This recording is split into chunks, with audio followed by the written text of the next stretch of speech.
Hello friends, welcome to my channel Programming in Baby Steps.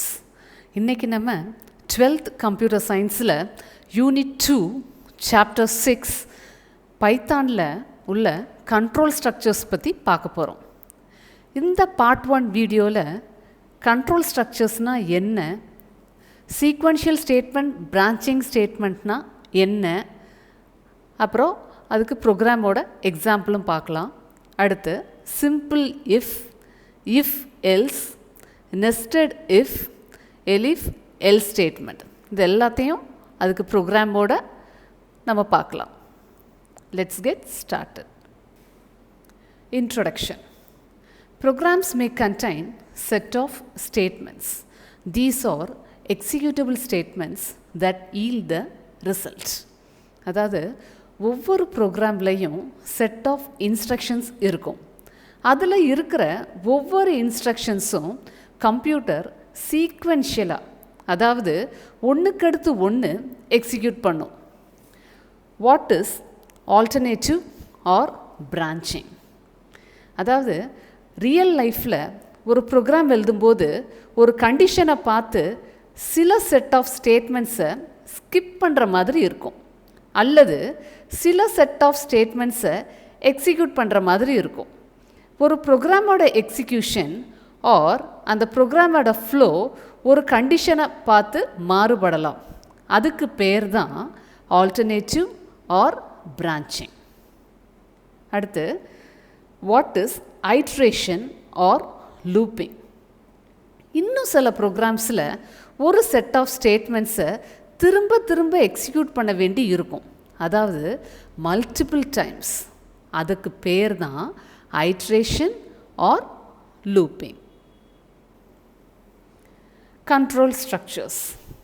A program statement that causes a jump of contact from one part of the program to another is called control structure or control statement. ஒரு ப்ரோக்ராமில் ஒரு பகுதியில் இருந்து இன்னொரு பகுதிக்கு எக்ஸிக்யூஷனை எடுத்து செல்றதுக்கு பயன்படுத்துகிற statement தான் கண்ட்ரோல் ஸ்டேட்மெண்ட் அல்லது கண்ட்ரோல் ஸ்ட்ரக்சர். அதாவது 3 முக்கியமான கண்ட்ரோல் ஸ்ட்ரக்சர்ஸ் இருக்குது. அது என்னலாம் அப்படின்னா sequential, alternative or branching, iterative or looping. இதை பற்றி நம்ம ஒன்று ஒன்றா இப்போ பார்க்கலாம். Sequential statement. A sequential statement is composed of a sequence of statements which are executed one after another. அதாவது ஒன்றுக்கடுத்து ஒன்றா அல்லது வரிசையாக அல்லது தொடர்ச்சியாக எக்ஸிக்யூட் பண்ணக்கூடிய ஒரு குரூப் ஆஃப் ஸ்டேட்மெண்ட்ஸ் தான் sequential statements. A code to print your name, address and phone number is an example of sequential statement. இதுக்கு நம்ம ஒரு ப்ரோக்ராம் பார்ப்போம், அப்போ உங்களுக்கு ஈஸியாக அண்டர்ஸ்டாண்ட் ஆகிடும். ஓகே, இது வந்து உங்கள் புக்கில் 6.1 உள்ள ஒரு ப்ரோக்ராம். அதாவது ஹலோ திஸ் இஸ் ஷாம் அப்படின்னு பிரிண்ட் பண்ண போகிறோம். அவனோட அட்ரஸ் ப்ளஸ் அவனோட ஃபோன் நம்பரை நம்ம பிரிண்ட் பண்ண போகிறோம். இப்போது எக்ஸிக்யூட் பண்ணி பார்க்கலாம். இந்த ப்ரோக்ராமில் ஹலோ திஸ் இஸ் ஷாம், அவனோட அட்ரஸ், ஃபோன் நம்பர் சீக்வென்ஷியலாக அல்லது வரிசையாக பிரிண்ட் ஆகிருக்கு. இந்த ப்ரோக்ராம் சீக்வென்ஷியல் ஸ்டேட்மெண்ட்டுக்கு ஒரு example. Alternative or branching statement. In our day-to-day life, we need to take various decisions and choose an alternative path to achieve a goal. நம்மளோட அன்றாட வாழ்க்கையில் நாம் பயணிக்கிற பாதை தடைப்பட்டிருந்தது அப்படின்னா நம்மளோட இலக்கை அடையிறதுக்கு மாற்று பாதையில் செல்கிறோம். இந்த மாதிரி முடிவெடுக்கிறத நாம் ஆல்டர்னேட்டிவ் ஒரு பிரான்ச்சிங் மூலமாக கற்றுக்கலாம். Checking whether the given number is positive or negative, even or odd can all be done using alternative or branching statement. கொடுத்துருக்கிற நம்பர் பாசிட்டிவாக அல்லது நெகட்டிவா அப்படின்னு செக் பண்ணுறதுக்கும் ஈவனா அல்லது ஆடா அப்படின்னு செக் பண்ணுறதுக்கும் ஆல்டர்னேட்டிவ் ஆர் பிரான்ச்சிங் ஸ்டேட்மெண்ட்டை யூஸ் பண்ணலாம். அதாவது இந்த ஆல்டர்னேட்டிவ் அண்ட் பிரான்ச்சிங் ஸ்டேட்மெண்ட்டில் என்னென்ன டைப்ஸ் இருக்குது அப்படின்னா simple if statement, if else statement, if elif statement. இப்போது இதை பற்றி நம்ம பார்க்கலாம். Simple if statement. Simple if is the simplest of all decision making statements. Condition should be in the form of relational or logical expression. அதாவது decision making ஸ்டேட்மெண்ட்லேயே ரொம்ப சிம்பிளாக உள்ளது if statement. இங்கே நம்ம கொடுக்குற கண்டிஷன் ஒன்று ரிலேஷனல் எக்ஸ்ப்ரெஷன் அல்லது logical எக்ஸ்ப்ரெஷனாக இருக்கணும். இப்போது அதோட சின்டாக்ஸ் பாருங்கள். இஃப் கண்டிஷன் ஸ்டேட்மெண்ட்ஸ், அதாவது பிளாக் 1ஓட ஸ்டேட்மெண்ட்ஸ், இதுதான் இதோட சின்டாக்ஸ். இப்போது நம்ம இந்த கொடுத்துருக்கோம்ல, இஃப் பக்கத்தில் உள்ள கண்டிஷன் ட்ரூவாக இருந்துச்சுன்னா இந்த பிளாக் 1ல் உள்ள ஸ்டேட்மெண்ட் எக்ஸிக்யூட் ஆகும். இப்போது இதுக்கு ஒரு ப்ரோக்ராம் பார்க்கலாம்.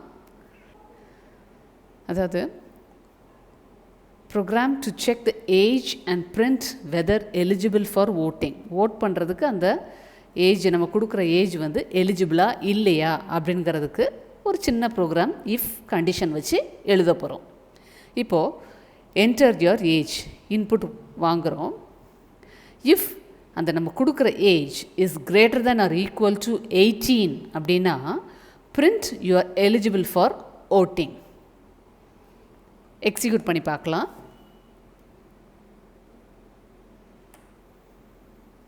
இப்போது ஏஜ் கொடுப்போம். 34 கொடுக்குறேன்.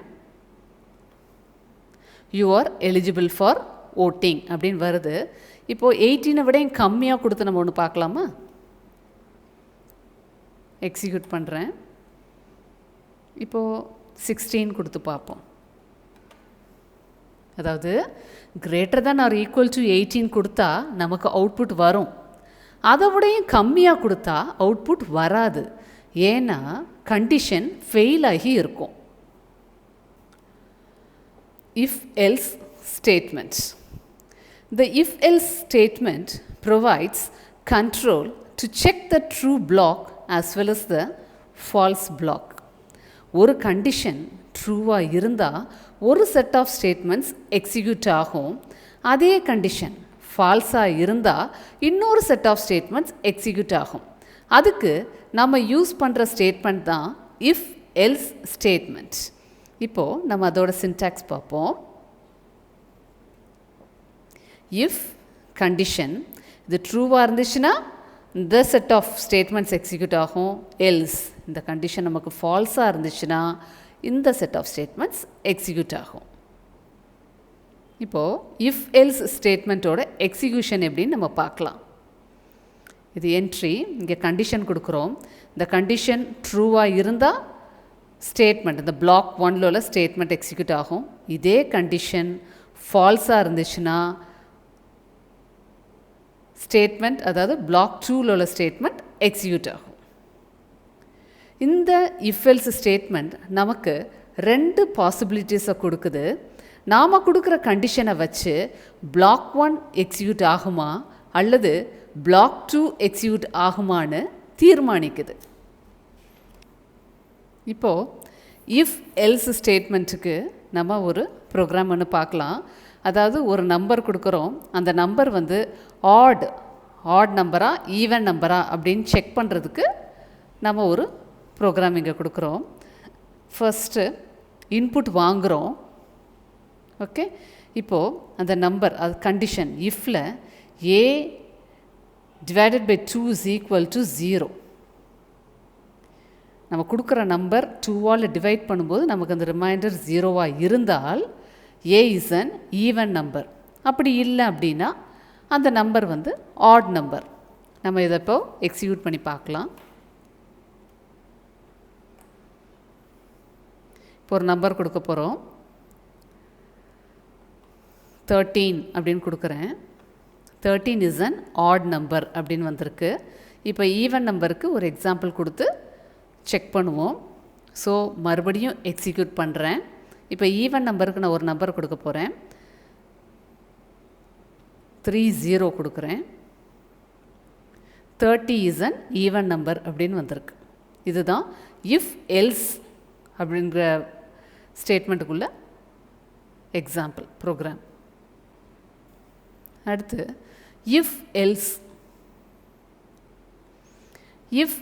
ஸ்டேட்மெண்ட்டோட ஆல்டர்னேட்டிவ் மெத்தட் என்ன அப்படின்னு ஒன்று பார்ப்போம். The complete if else can also be written as, இப்போ அதுக்கு ஒரு syntax, variable is equal to variable 1 if condition else variable 2. அதாவது if ஸ்டேட்மெண்ட்டில் உள்ள கண்டிஷனை செக் பண்ணி ட்ரூவாக இருந்தால் வேரியபிள் 1ல் உள்ள வேல்யூ லெஃப்ட் சைடில் உள்ள வேரியபிளில் ஸ்டோர் ஆகும். இல்லைன்னா வேரியபிள் 2ல் உள்ள வேல்யூவை எடுத்துக்கும். அதான் இங்கே கொடுத்துருக்கு. The condition specified in the if statement is checked. If it is true, the value of variable 1 is stored in the variable on the left side of the assignment. Otherwise, variable 2 is taken as the value. இப்போது இதுக்கு ஒரு example பார்ப்போம். Okay. Program to check if the accepted number is odd or even using alternative method. அதே மாதிரி input வாங்குகிறோம். இப்போது input வாங்கினதுக்கப்புறமா x is equal to even எப்போ அப்படின்னா அந்த a divided by 2 is equal to 0 அப்படின்னா அது ஈவன், இல்லைன்னா ஆட், எல்ஸ் ஆட். அதுக்கப்புறமா பிரிண்ட் பண்ணுறோம். என்னென்னா நம்ம கொடுத்துருக்குற நம்பர், நம்ம இன்புட் வாங்கின அந்த நம்பர் இஸ் அந்த எக்ஸுக்கு பதிலாக அது ஈவனா ஆடா அப்படின்னு நமக்கு பிரிண்ட் பண்ணும். நம்ம இப்போ அதை எக்ஸிக்யூட் பண்ணி பார்ப்போம். இப்போ ஒரு நம்பர் கொடுக்க போகிறோம். 86ன்னு கொடுக்குறேன். 86 இஸ் ஈவன் அப்படின்னு கொடுக்குது. இப்போது ஆடுக்கு ஒரு எக்ஸாம்பிள் பார்ப்போம். மறுபடியும் எக்ஸிக்யூட் பண்ணுறேன். 87 இஸ் ஆட் அப்படின்னு வந்திருக்கு. இதுதான் நமக்கு அந்த ஆல்டர்னேட்டிவ் மெத்தடில் உள்ள இஃப் எல்ஸுக்கு ஒரு எக்ஸாம்பிள் ப்ரோக்ராம். இப்போது nested if, elif, else statements. When we need to construct a chain of if statements, then elif class can be used instead of if else. ஒரு ப்ரோக்ராமில் அடுத்தடுத்து கண்டிஷனை செக் பண்ணி ஒரு குரூப் ஆஃப் ஸ்டேட்மெண்ட்ஸ் எக்ஸிக்யூட் பண்ணுறதுக்கு நமக்கு ஒரு செயின் ஆஃப் இஃப் ஸ்டேட்மெண்ட்ஸ் தேவை. அதுதான் எல்ஸ் இஃப். அதோட ஷார்ட் ஃபார்ம் தான் எலிஃப். இப்போது சின்டாக்ஸ் பார்ப்போம். If condition 1 statements block 1, elif condition 2 statements block 2, else statements block n. இந்த சின்டாக்ஸை பாருங்கள். கண்ட்ரோல் கண்டிஷன் 1 செக் பண்ணும். ட்ரூவாக இருந்தால் பிளாக் 1 ஸ்டேட்மெண்ட்ஸ் எக்ஸிக்யூட் ஆகும். அல்லது கண்டிஷன் 2 செக் பண்ணும். ட்ரூவாக இருந்தால் பிளாக் 2 ஸ்டேட்மெண்ட்ஸ் எக்ஸிக்யூட் ஆகும். ஃபால்ஸாக இருந்துச்சுன்னா எல்ஸ் பார்ட் எக்ஸிக்யூட் ஆகும். இப்போது இஃப் எல்ஸ் ஓட எக்ஸிக்யூஷனை பார்க்க போகிறோம். கண்ட்ரோல் இஃப்ல உள்ள கண்டிஷனை செக் பண்ணும். ட்ரூவாக இருந்தால் பாடி ஆஃப் இஃப் எக்ஸிக்யூட் ஆகும். ஃபால்ஸாக இருந்தால் எலிஃப் கண்டிஷனில் செக் பண்ணும். கண்டிஷன் ட்ரூவாக இருந்தால் பாடி ஆஃப் எலிஃப் எக்ஸிக்யூட் ஆகும். ஃபால்ஸாக இருந்தால் பாடி ஆஃப் எல்ஸ் எக்ஸிக்யூட் ஆகும். புரிஞ்சிருக்கும் உங்களுக்கு. நான் மறுபடியும் சொல்கிறேன். கண்ட்ரோல் இஃப்ல உள்ள கண்டிஷனை செக் பண்ணும். ட்ரூவாக இருந்தால் பாடி ஆஃப் இஃப் எக்ஸிக்யூட் ஆகும். ஃபால்ஸாக இருந்துச்சுன்னா எலிஃப்ல உள்ள கண்டிஷனை செக் பண்ணும். ட்ரூவாக இருந்தால் அந்த கண்டிஷன் ட்ரூவாக இருந்தால் பாடி ஆஃப் எலிஃப் எக்ஸிக்யூட் ஆகும். ஃபால்ஸாக இருந்துச்சுன்னா அந்த எல்ஸ் பார்ட் அதோட பாடியோட இது எக்ஸிக்யூட் ஆகும். ஒரு செயின் ஆஃப் இஃப் ஸ்டேட்மெண்ட்ஸில் எத்தனை எல்ஸ் இஃப்னாலும் இருக்கலாம். ஆனால் ஒரு எல்ஸ் ஸ்டேட்மெண்ட் தான் இருக்கணும். இந்த if elif else ஸ்டேட்மெண்ட் C++ல உள்ள நெஸ்டட் if ஸ்டேட்மெண்ட் மாதிரி தான் இருக்கும். இப்போது நெஸ்டட் இஃப்க்கு நம்ம ஒரு ப்ரோக்ராம் பார்க்கலாம். அதாவது மார்க் வாங்குகிறோம். ஃபஸ்ட்டு சப்ஜெக்டில் உள்ள ஒரு மார்க் வாங்குகிறோம், இன்புட் வாங்குகிறோம். அடுத்து செகண்ட் சப்ஜெக்ட்டுக்கு ஒரு இன்புட் வாங்குகிறோம். இப்போ 2 மார்க் நம்ம இன்புட்டாக வாங்குகிறோம். ஆவரேஜ் கண்டுபிடிக்கிறோம். அதை first mark plus second mark divided by 2. ரெண்டையும் டிவைட் பண்ணி பார்க்கும்போது நமக்கு அந்த ஆவரேஜ் வந்து greater than or equal to 80 இருந்தால் கிரேட் ஏ அப்படின்னு நமக்கு பிரிண்ட் பண்ணணும். இல்லை அப்படின்னா elif average greater then equal to 70 and less than 80 இருந்தால் பிரிண்ட் கிரேட் பி. அப்படியும் இல்லை அப்படின்னா